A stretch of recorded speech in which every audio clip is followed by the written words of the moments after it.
Bon voilà, c'est probablement la dernière fois que je vous prends ici à Bordeaux. On vient de vider la terrasse. L'appartement est totalement encombré de cartons. Ça fait bizarre de voir tout ça qui est vide avec cette vue qu'on ne voit pas vraiment mais que je n'oublierai pas.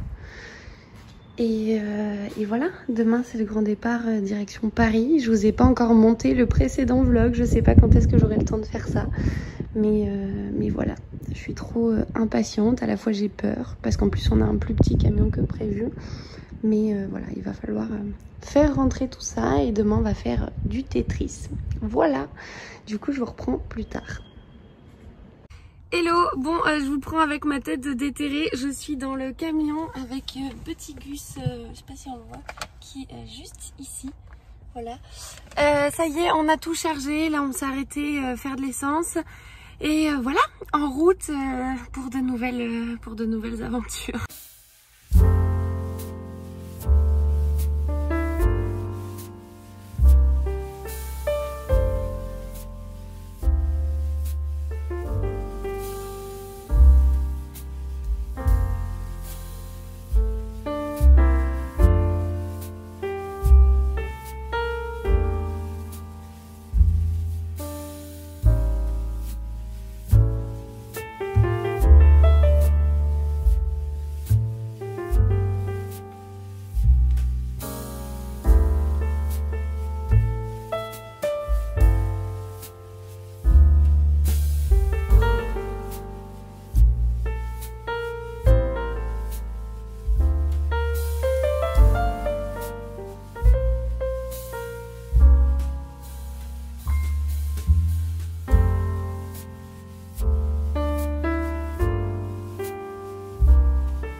On se retrouve pour débuter enfin une nouvelle semaine de vlog.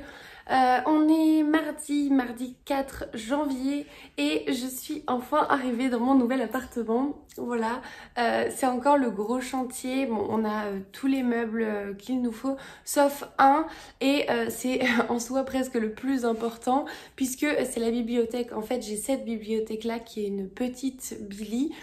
Enfin qui est haute en taille mais qui fait que 40 cm de large et je cherchais absolument à en commander une plus grande pour forcément réussir à caler tous mes livres puisque l'un des meubles que j'utilisais à Bordeaux en fait appartenait à l'appartement et ça me va très bien parce que j'aimais pas du tout ce meuble donc je suis ravie de l'avoir laissé et donc bref, et depuis 8 jours qu'on est à Paris, je cherchais désespérément à commander une Billy sur Ikea mais visiblement tout était en rupture de stock, en tout cas pour la livraison à Paris et je suis hyper heureuse parce que j'ai enfin réussi à la commander et normalement elle arrive demain. Voilà, je vous ferai de toute façon un petit home tour même si évidemment c'est pas l'objet de ces vlogs mais histoire de vous montrer quand même ce nouvel appartement parce que franchement je l'adore, je m'y sens vraiment très bien, on s'y sent vraiment très bien.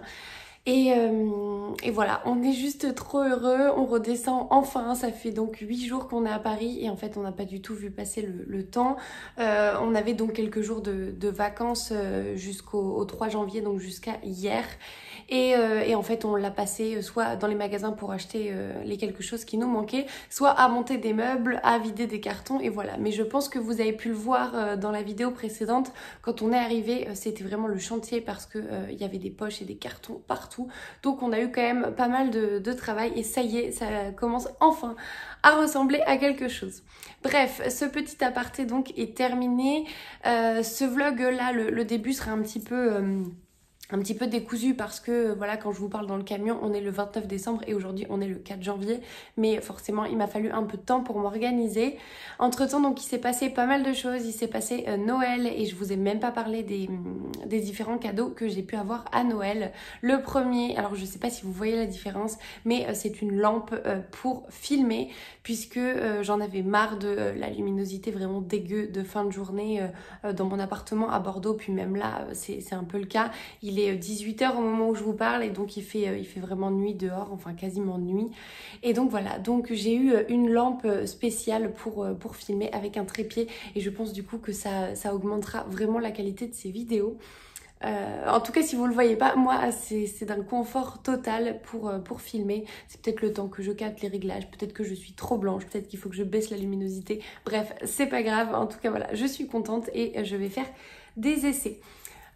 Concernant donc mes autres cadeaux de Noël, je vais pas vous faire tout l'inventaire parce qu'il y a des choses qui n'ont rien à voir avec les livres, mais ça a été un petit Noël livresque puisque j'ai reçu pour l'instant 3 livres. Il me reste encore le Noël à faire avec mes 2 meilleures amies qui sont restées à Bordeaux et voilà, donc ce sera dans 2 semaines et normalement j'avais demandé des livres, donc peut-être que j'en aurai et peut-être que je vous en parlerai. Concernant donc les livres que j'ai reçus à Noël, j'ai eu les 7 châtiments de Jordi Llobrega, avec l'accent espagnol, je ne sais pas, aux éditions du Cherche Midi. C'est un thriller dont je vous ai parlé dans ma vidéo tag de Noël, il me semble. Je crois que c'était un livre que j'aimerais voir sous le sapin, il me semble, ou quelque chose comme ça. Et donc voilà, mon vœu a été exaucé puisque mon chéri, à force de le tanner en passage en librairie, sur ce livre a fini par craquer. Et donc voilà, c'est un thriller. Et nous sommes dans une petite station de ski des Pyrénées située à la frontière de l'Espagne et de la France. Un homme est retrouvé mort au fond des eaux glacées d'une piscine. Il est menotté et ses paupières sont cousues. Alex Serra, inspectrice aux homicides de la police de Barcelone, est envoyée sur place pour mener l'enquête aux côtés de Jean Cassel, un lieutenant de police français. Les investigations prennent un tour imprévu lorsqu'un lien est établi entre la victime et une grande famille de la région, propriétaire des terres de la vallée, dont l'héritière vit recluse dans un manoir isolé. C'est en effet dans l'histoire tourmentée du village, lieu de passage des fugitifs pendant la Seconde Guerre mondiale, que semble se trouver la clé de l'affaire. D'une ancienne colonie industrielle perdue dans la montagne jusqu'à un mystérieux monastère, Alex et Jean vont devoir réveiller bien des vieux fantômes pour découvrir la vérité. Et le temps leur est compté, alors qu'une tempête sans précédent s'abat sur la région, la liste des victimes ne cesse de s'allonger. Voilà, c'est donc un thriller qui me tentait énormément et je sais pas encore quand est-ce que je vais le lire. Je pense que pour cet hiver ce sera peut-être un peu short, mais voilà, à voir et puis je vous en parlerai quand je le lirai. L'autre, alors ça pour le coup je pense que c'est pas du tout une surprise, c'est une saga dont je vous parle très régulièrement, c'est ma saga de Cozy Murder préférée et le dernier tome est sorti fin novembre. Donc voilà, j'ai eu le dernier tome en question qui est Rendez-vous avec la menace de Julia Chapman et c'est donc le tome, le tome 7 je crois. Je vais vérifier pour pas vous dire de bêtises. Eh ben c'est super, c'est pas écrit. Je crois que c'est le tome 7, oui il me semble que c'est ça. Le tome 7 donc de la saga des détectives du Yorkshire de Julia Chapman. Cette couverture est trop belle, j'adore les couleurs, j'adore... En fait, il faut peut-être vraiment que je baisse la luminosité parce que je crois que vous ne voyez pas grand-chose. Mais voilà. Donc, trop contente. Je ne vous parle pas du résumé parce que, moi, la première, je n'ai pas envie de le lire pour ne pas me faire spoiler. Mais trop contente d'avoir ce tome-là, ce dernier tome, donc avec... Enfin, ce dernier tome en date avec les 2 personnages que j'adore, Samson et Delilah. Ça, c'était donc pour mes deux premiers. Et le dernier, c'est donc un livre qui m'a gentiment été offert par ma copine Claire, donc du compte Le Coin Lecture de Claire, dont je vous parle très souvent. Je pense qu'à force, vous finissez par l'identifier. Elle m'avait fait un petit colis de Noël, enfin même un gros colis de Noël, avec dedans un mug, du café à la vanille, ce genre de choses, des bâtonnets de cannelle, une grosse bougie qui est trop belle mais que j'ai mis dans ma chambre. Et bien évidemment, il y avait un livre. Et ce livre, c'est un livre qui était sur ma wishlist. C'est donc Le Jeu de l'assassin de Ngayo Marsh. Et donc, c'est chez Archipoche. Alors, c'est pas tout à fait un format poche. En fait, c'est un peu le... Oui, c'est exactement le même format que les détectives du Yorkshire. On est sur un format un peu à mi-chemin entre le brochet et le poche. Et donc, c'est une nouvelle saga de Cozy Murder. En tout cas, je sais qu'à la librairie Mola à Bordeaux, celui-ci était présenté dans les Cozy Murder. Donc voilà, je verrai ce que ça donne. On suit donc 6 invités qui sont conviés par un excentrique collectionneur d'armes à participer à une murder party dans sa propriété campagnarde. Seulement, c'est un véritable cadavre qui est retrouvé à l'issue du jeu de rôle. La victime, Charles Rankin, un quadragénaire aisé et coureur de jupons. Parmi les coupables possibles, le maître des lieux, son majordome russe, un professeur d'origine russe lui aussi, la maîtresse du défunt, son mari jaloux, la femme que Rankin devait épouser. Paru en Grande-Bretagne en 1934, la première enquête de Roderick Alleyn de Scotland Yard, aristocrate cultivé et élégant, est à savourer pour son humour à froid, so british. Voilà, donc visiblement c'est un vieux livre entre guillemets, mais je pense qu'il a été réédité pour suivre un petit peu la tendance du Cozy Murder, et je pense que voilà, tout est là pour me plaire. On a visiblement l'air d'être sur un huis clos un petit peu à la Agatha Christie ou à la Cluedo, et j'adore ce genre d'ambiance pour la saison. Ça peut être pas mal, soit maintenant, soit peut-être même éventuellement en automne. Je pense que ça peut être très sympa. Voilà, ça c'était donc mes 3 cadeaux de Noël. Heureusement qu'il n'y en a pas eu plus parce que sinon ce vlog durerait des heures. Pour vous faire un petit point lecture, je ne sais plus du tout où je m'étais arrêtée au moment où je vous parlais de mes lectures. J'ai terminé donc 3 sœurs, l'épreuve non corrigée de chez Charleston, qui je crois s'appellera finalement Les Sœurs d'Auschwitz. Je trouve ça assez dommage, ce changement de titre, parce que toute l'histoire se passe pas nécessairement qu'à Auschwitz. Donc voilà, mais j'ai adoré cette lecture, ça a été un coup de cœur. C'est un beau bébé, je crois qu'il fait plus de 400 pages, donc chez Charleston. Moi je l'ai lu sur liseuse, donc avec l'épreuve non corrigée numérique, et franchement j'ai adoré.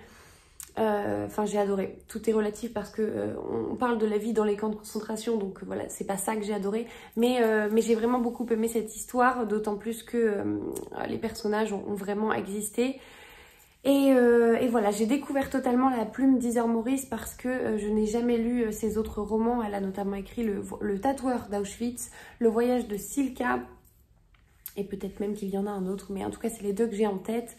Et en fait, ce qui est assez drôle, c'est que dans 3 sœurs, enfin les sœurs d'Auschwitz, le livre que je viens de lire et qui va sortir chez Charleston, on a visiblement des parallèles avec... notamment le tatoueur et Silka. On fait référence à eux, alors très brièvement, hein. Moi qui les ai pas lus, ça m'a pas du tout posé problème, mais voilà, je trouve ça drôle d'avoir des personnages qui reviennent dans des histoires qui sont différentes. Bref, je vous parlerai mieux de cette lecture quand elle sortira, mais voilà, ça a été un coup de cœur, j'ai adoré cette lecture et j'ai passé un très agréable moment. Concernant donc cette lecture, je l'ai terminée, et là je suis sur encore une épreuve non corrigée de chez Charleston. C'est 8 battements d'ailes de Laura Trompette. Je crois que je vous en ai parlé également en vous disant que soit j'allais le commencer, soit que je l'avais reçu. Je sais plus exactement. Bref, c'est un petit livre. J'ai 2 jours pour le lire. Enfin, même je dois rendre mon avis demain. Et j'ai lu 25 pages, je crois. Et le livre en fait 317. Voilà, il va falloir que je me dépêche un petit peu. On suit, je crois du coup 8, voilà, on suit 8 femmes qui sont toutes un peu différentes. Une est notamment conductrice de poids lourds sur les routes de France, l'autre est porte-parole de la Maison Blanche, l'autre est prisonnière en Chine, etc. etc. Donc des femmes qui habitent aux 4 coins du monde et qui ont des vies très différentes et qui vont finalement se voir un petit peu liées. Enfin leurs vies vont se voir un peu liées le 24 avril 2020, voilà, ce moment où le monde semble s'être mis à l'arrêt.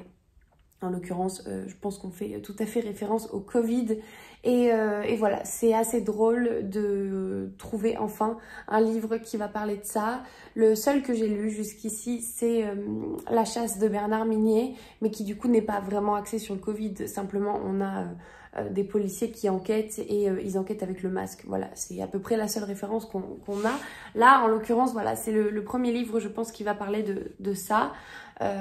Et donc je vous en dirai des nouvelles. J'ai vu des retours des filles. Il y a eu un peu de tout comme retour. Certaines qui disaient qu'elles l'avaient adoré, d'autres qui disaient qu'elles avaient du mal parce qu'on changeait peut-être trop de personnages. Donc voilà, je vais me faire un avis et puis je vous en parlerai. Ça c'est donc pour ma lecture en cours. Et voilà, je pense que cette semaine, même ces prochaines semaines, vont être assez chargées niveau Charleston. On a un gros programme, donc je vais essayer de consacrer pas mal de temps à mes lectures pour pouvoir lire autre chose et aussi pour vous parler d'autres choses, parce que je me doute bien que voilà, même si forcément je vous parle de plein de titres qui sont super, ça peut être un petit peu lassant pour vous de vous parler que de Charleston. Surtout moi voilà qui lis beaucoup de thrillers en temps normal, beaucoup de cozy murder. C'est vrai que là ça a été compliqué ces derniers temps, non pas du tout à cause de l'aventure Charleston hein, qui est merveilleuse, mais effectivement à cause de tous ces aléas, du déménagement à préparer, de la période de boulot qui était intense.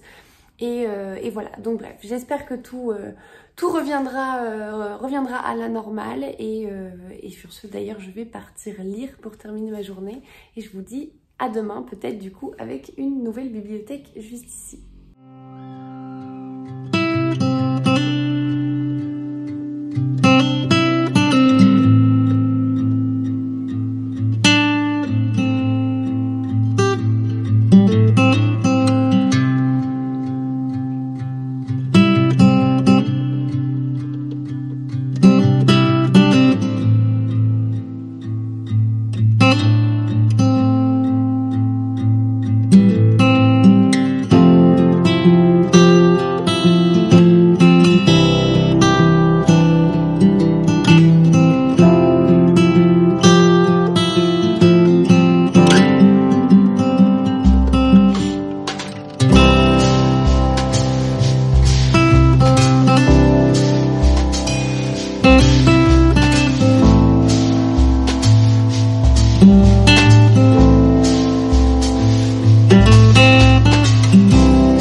Hello, bon voilà le résultat du coup.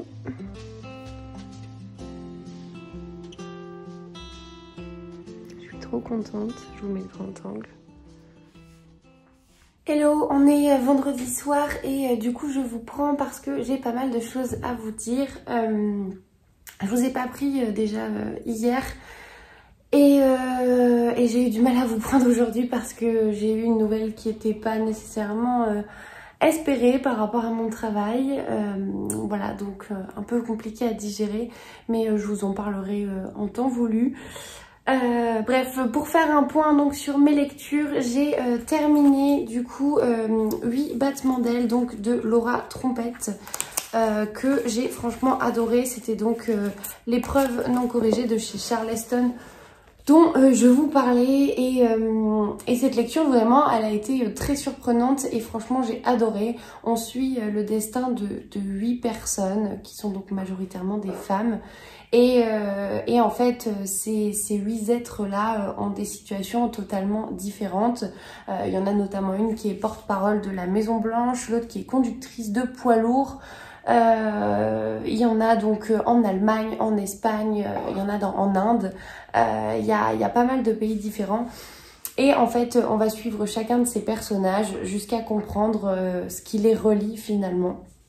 Et j'ai trouvé l'idée assez, alors pas nécessairement originale, mais j'ai trouvé l'idée vraiment bien travaillée. J'ai trouvé que les personnages étaient bien construits, bien détaillés, qu'on n'était pas sur du cliché, que les personnages avaient une certaine profondeur. Et voilà, j'ai découvert franchement la plume de Laura Trompette et vraiment j'ai adoré. Je crois que c'est la première fois que je vous parle autant d'une ENC et de mon avis, mais vraiment j'ai adoré, ça a été un vrai coup de cœur. Donc voilà, je vous en parlerai je pense encore mieux quand il sortira. En tout cas, retenez cette date du 22 mars parce que franchement c'est une petite pépite. Il est vraiment pas long, en plus il se lit super bien. Et je vous avoue que j'avais un peu peur d'un livre qui parle du Covid, ou en tout cas qui se passe pendant en plus cette période du premier confinement. Je m'attendais vraiment à quelque chose de plus dramatique, on va dire, même si forcément les thématiques qui sont abordées sont pas toujours les plus gaies, mais voilà, et pas du tout. Et en fait j'ai vraiment été très agréablement surprise, donc voilà, ça a été une super lecture. Je m'apprête donc à commencer une autre ENC de chez Charleston, mais entre temps je m'octroie quand même une petite pause puisque je vais débuter, et je crois qu'il n'est pas là, si il est là, hop. Je vais débuter du coup City of Windows de Robert Poby, je sais pas comment faire pour que vous voyez bien, que j'ai donc aux éditions Point. C'est un thriller et nous sommes à New York lors d'une effroyable tempête de neige. Un flic du FBI puis un autre sont assassinés par un sniper. Désemparés par l'étrange mode opératoire du tueur, les enquêteurs font appel à un de leurs anciens agents, Lucas Page, devenu professeur d'astrophysique atteint du syndrome d'Asperger. Page possède un talent exceptionnel pour décrypter une scène de crime dès lors qu'angle et trajectoire entrent en ligne de compte. Grandiose et captivant, empreint d'un humour dévastateur, ce roman se lit sans temps mort. Et voilà, j'ai vraiment pas lu beaucoup, j'ai dû lire 20 pages, mais pour l'instant je vous avoue que c'est très visuel comme lecture et que je me projette totalement dans l'univers. Je me visualise totalement à New York sur cette scène de crime et j'imagine totalement le personnage de Lucas Page. Donc voilà, je vous en parlerai. C'est un livre que j'avais acheté je crois l'année dernière, qui fait donc partie de ma palle et que franchement j'avais très envie de lire. Je crois qu'en plus ça se passe en hiver, alors pour l'instant j'ai pas du tout d'indicateur, mais voilà, donc j'avais vraiment envie de le lire à ce moment-là et surtout j'avais envie en fait d'un thriller et j'avais envie d'un livre de ma palle. J'avais pas envie de prendre un service presse, même si j'ai déjà beaucoup de retard sur pas mal de services presse que j'ai reçus, mais voilà, j'avais envie d'un petit plaisir entre guillemets, d'un livre que je choisirais moi-même et du coup j'ai pris celui-ci et je vous en parlerai quand j'avancerai ma lecture. Voilà, ça c'était le point lecture. Maintenant on va faire un petit point réception parce que du coup j'ai reçu pas mal de choses. Le premier que j'ai reçu, je l'ai reçu hier et du coup je l'ai déjà déballé.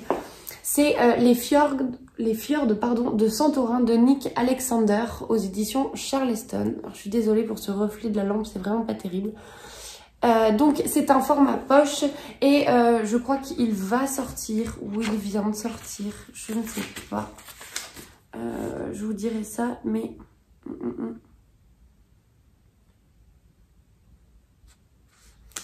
bon, j'ai pas la date exacte, mais je crois que voilà, il va pas tarder à sortir si c'est pas déjà fait, et sinon c'est quand même en janvier il me semble. On est donc déjà au-delà de cette couverture que j'aime beaucoup. Nous suivons donc Becky, pour qui son père n'est pas seulement absent, il est un mystère, un trou béant dans son histoire, dont sa mère a toujours refusé de lui parler. Alors quand cette dernière lui propose une escapade mère-fille en Grèce, Becky saute sur l'occasion, bien décidée à mettre à profit ce voyage pour se rapprocher de la vérité. À l'instant où Laura pose le pied à Santorin, les souvenirs affluent. 25 ans ont passé, mais elle n'a rien oublié. Ni les rangées d'oliviers, ni les plages paradisiaques ou le lourd secret qu'elle a laissé sur l'île.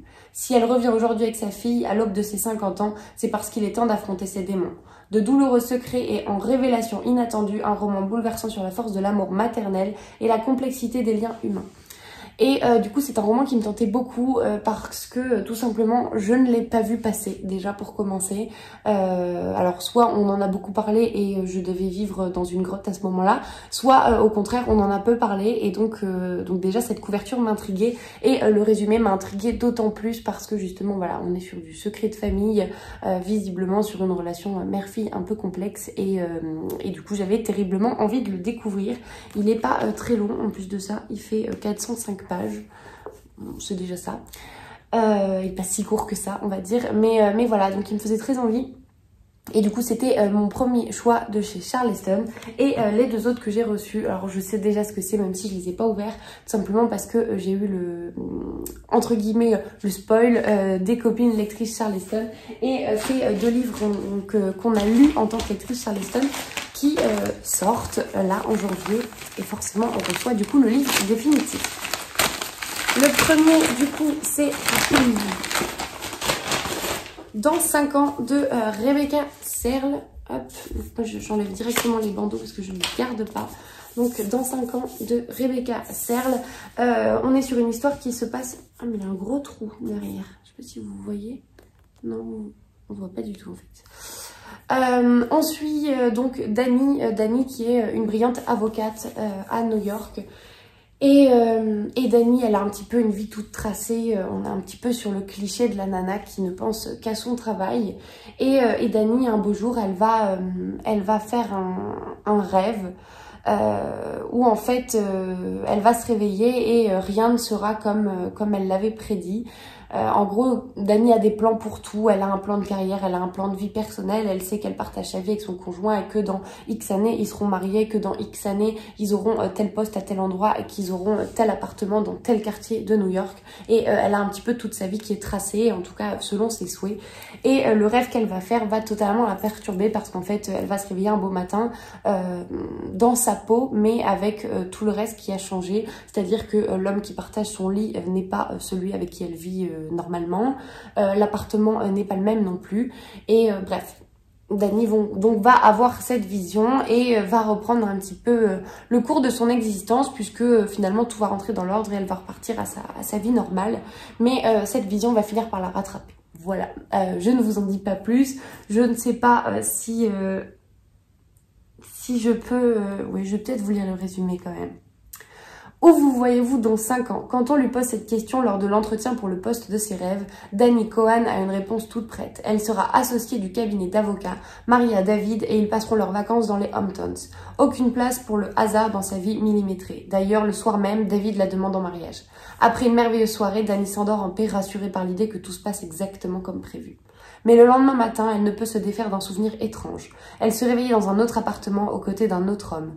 Bien décidée à oublier ce qui ne pouvait être qu'un mauvais rêve, Dani reprend le cours de sa vie malgré les mises en garde de Bella, sa meilleure amie fantasque et imprévisible. Pour cette dernière, il s'agit forcément d'une vision prémonitoire, mais Dani ne croit pas à ces choses-là, jusqu'au jour où elle rencontre l'homme de ses visions. Voilà. C'est une lecture qui, pour le coup, m'a beaucoup déçue.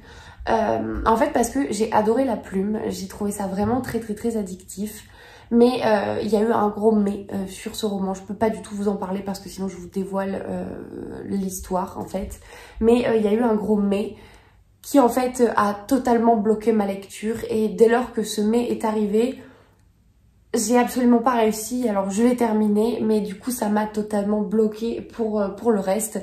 Et voilà, c'est une lecture où pourtant ça avait très bien démarré, ça se lit très vite, c'est très addictif, même si on est quand même sur quelque chose d'assez cliché, notamment sur le personnage de Dani, j'ai quand même bien adhéré, mais voilà, il y a eu ce gros mais où je me suis dit non, c'est pas possible, non, ça ne peut pas se passer comme ça, c'est pas possible, c'est pas cohérent, c'est pas crédible, et donc j'ai fait un focus là-dessus, et voilà, ça m'a un peu bloqué.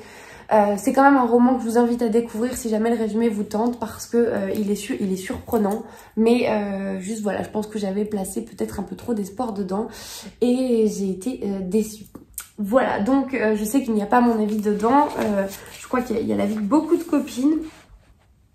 Alors je vois celui de Magda, Laura, Manon, il y en a plein. Mais voilà, je sais que moi j'ai pas du tout adhéré à ce rebondissement, et en fait non, j'avais besoin d'en discuter, même je me souviens après l'avoir terminé, parce que pour moi c'était pas du tout cohérent, et il y avait un gros problème. Voilà, bref, donc ça c'est le premier. La couverture a été changée et je la trouve nettement plus jolie comme ça. Effectivement, on est donc du coup sur un paysage new-yorkais avec la fameuse skyline de Manhattan, et ça représente assez l'atmosphère qu'on peut avoir dans ce roman, même si effectivement il y a des choses un peu plus profondes qui sont abordées, qui auraient peut-être pu être mises en lumière aussi sur la couverture. Le second colis, là aussi, c'est un livre du coup que je n'ai pas aimé. Décidément, on commence pas très bien. Mais je vous avais quand même parlé de Juste à côté de Sophie Carquin, qui est le premier du coup roman définitif que j'ai reçu, que j'avais adoré pour celui-ci. Donc voilà. Là, celui que j'ai reçu, c'est Les Exilés de Pat Barker, qui n'est autre en fait que la suite du Silence des Vaincus. Et du coup, on retrouve donc Briseis, que l'on avait déjà dans le Silence des Vaincus, avec sa relation avec Achille, avec la guerre de Troie, etc., etc. Moi, j'ai pas accroché avec le Silence des Vaincus, et donc en fait, j'ai pas accroché avec celui-ci, mais non pas parce que j'ai bugué sur la plume ou que sais-je, c'est simplement que l'atmosphère en elle-même, la période, enfin cette période-là qui était décrite, les personnages, l'ambiance, j'ai pas du tout accroché. Et voilà, c'était une lecture que j'ai un peu traînée en longueur, et je crois que j'avais d'ailleurs, je vous en avais parlé dans un vlog, mais je crois que je l'ai terminé en diagonale. Et voilà, par contre je trouve cette couverture très très belle quand même, il faut le souligner. Je crois que vous pouvez quand même le lire visiblement indépendamment du Silence des Vaincus, mais pour avoir lu les deux, je vous conseillerais quand même de commencer par le Silence des Vaincus, parce que vous avez des clés qui vous aident à mieux comprendre notamment le contexte. Voilà, ça c'était donc mes deux réceptions du jour en grand format, et celle d'hier, on est sur du 3 nuances de bleu. Je suis trop contente. C'est tout ce que j'avais à vous dire par rapport à mes lectures. Comme vous pouvez le voir, ça y est, j'ai reçu enfin ma nouvelle bibliothèque Billy, du coup, que j'ai montée, qui est déjà pleine, voilà, concrètement. Du coup, ce que vous voyez ici sur la bibliothèque, là, la petite, tout ça de haut en bas, elle fait 2 mètres, c'est ma palle, ou plutôt du coup ma balle, mais je vous en avais déjà parlé dans une vidéo. Et donc la grande à côté, c'est tous les livres que j'ai lus, et il y a les livres de mon conjoint qui sont du coup en bas, sur la dernière étagère, notamment ses BD, ses romans graphiques et tout ça. Voilà, du coup c'est tout pour moi pour aujourd'hui, et je vous reprends demain, je pense. Demain je vais boire un café du coup avec l'une d'entre vous, donc je trouve ça super cool, parce que finalement à peine arrivée à Paris, c'est l'occasion d'en rencontrer certaines, et qui plus est qui habitent vraiment pas très loin de chez moi. Donc voilà, je suis hyper contente. Et puis Violette, si tu passes par là, bah, du coup je te fais un petit coucou. Voilà, du coup je vous dis à demain. Hello, on est dimanche, et je vous prends pour clôturer cette semaine de vlog. J'ai une tache sur l'œil, mais c'est Gus qui m'a attaqué. Voilà, c'est pas du maquillage. Bref, tout ça pour donc clôturer ce vlog, comme je le disais. J'ai très très bien avancé hier sur ma lecture de City of Windows de Robert Poby. Tout simplement, j'en suis page 273, et le livre en fait 420. Donc il me reste un peu plus de, on va dire 140 pages. C'est l'équivalent de ce que j'ai lu hier. Donc voilà, j'ai pour objectif, on a Gus qui miaule après les oiseaux, j'ai pour objectif de le terminer idéalement aujourd'hui. Là cet après-midi on va aller faire un tour dans Paris. On a quelques petits trucs à faire, mais l'objectif c'est quand même de me poser et de le terminer en fin de journée, pour pouvoir débuter du coup une autre lecture qui est une épreuve non corrigée de chez Charleston, qui est Les Héritières de Loweneuf, ou Loweneuf, je sais pas très bien comment ça se prononce. C'est un gros bébé qui fait 750 pages, et je dois le lire avant le 15 janvier, donc il va falloir que je me hâte un petit peu. Pour vous parler du coup de cette lecture, franchement j'adore pour l'instant. C'est très visuel, j'ai l'impression de regarder en fait un film un petit peu policier. Ouais, on va dire que c'est du policier, mais à la fois c'est un policier thriller en fait. C'est un peu à mi-chemin entre les deux. On a un personnage principal donc de Lucas Page qui est assez atypique. On le décrit du coup comme une sorte de génie un peu fou, enfin pas nécessairement fou, mais en gros on lui décèle on va dire un Asperger, mais finalement pas vraiment, c'est plus les séquelles de l'accident qu'on comprend qu'il a eu, qui l'a rendu comme ça. Et Lucas, c'est un personnage qui a de l'humour, mais un humour assez grinçant, qui a un humour un peu noir, qui est quand même assez méchant, on va dire, mais moi qui me fait beaucoup rire. Il a beaucoup de réparties, et on comprend qu'en fait il est brillantissime, et que on peut pas s'empêcher de faire appel à ses services pour cette enquête, parce que seul lui peut résoudre en fait ces meurtres. Et voilà, et franchement j'adore ce personnage, j'adore le duo qu'il forme avec Whittaker aussi qui est assez attachante. Et voilà, franchement, je vous le recommande. Alors, j'ai hâte de connaître le dénouement, mais il y a beaucoup de rebondissements. On a pas mal comment dire, de choses qui viennent s'imbriquer. On n'a pas uniquement l'enquête sur le meurtre de Doug, je crois que c'est Doug qui s'appelle, je sais même plus. On n'a pas en gros uniquement l'enquête sur l'un des meurtres. On a également donc Lucas dans sa vie de famille, avec donc sa femme Erin. On comprend qu'ils sont passés par des épreuves assez compliquées, notamment l'accident qui a rendu Lucas handicapé, puisque donc il a des prothèses, il n'a pas la totalité de ses membres, en tout cas en entier. Et voilà, et on a pas mal de choses comme ça. On a donc leur vie de famille, on a des bribes également de l'enfance de Lucas pour comprendre en fait un petit peu ce qui l'a rendu comme ça et comment il a grandi.